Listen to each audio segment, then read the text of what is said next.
வீட்டுல சத்துருவின் உட்புகுதல் இனி இருக்க போவது கிடையாது. இரண்டாவது அழகா இந்த வார்த்தை சொல்லி இருக்கிறது, உன் வீதிகளில் கூக்குரல் கேட்கப்படாது. இதுவரை சத்துரு என் குடும்பத்திற்குள் வந்தபடியினால் தான் அநேக கூக்குரலின் சத்தம், அநேக கண்ணீரின் அழுகையின் போராட்டத்தின் சத்தம் இதுவரை என் குடும்பத்தில் கேட்டது. ஆனால் இனி கூக்குரலின் சத்தம் என் வீதிகளில் உண்டாகாது. காரணம், என் வீதிகளில் சத்துருவின் உட்புகுதல் இராது.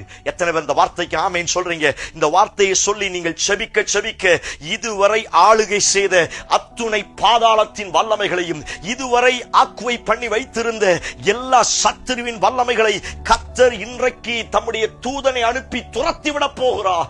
அவன் துரத்தி விட்டு அவர் வெளியே போயிட்டான் அப்படின்னா உங்க எருதுகள் பலத்திருக்க போகிறது.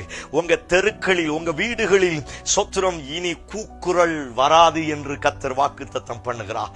எத்தனை பேர் இந்த வார்த்தைக்கு ஆமென் சொல்றீங்க? நம்பிக்கையோடு அறிக்கை செய்யுங்க. அந்த வார்த்தையை மறுபடியும் சொல்லுங்க. இனி சத்துரு உள்ள வர முடியாது. இனி உள்ள வர முடியாது. இனி உட்புகுதல் இராது. என் பிள்ளைகளுக்குள்ளாய் உட்புகுதல் இராது. என் கணவனுக்குள்ளாய், என் மனைவிக்குள்ளாய், என் சரீரத்திற்குள்ளாய், என் ஆவிக்குரிய ஜெபம், என் ஆவிக்குரிய பரிசுத்தம், இவைகளுக்குள்ளாய் அவனுடைய உட்புகுதல் இராது என்று நம்பும் பொழுது இந்த வார்த்தையின் பிரகாரம் கர்த்தர் செய்ய வல்லமையுள்ளவராய் இருக்கிறார்.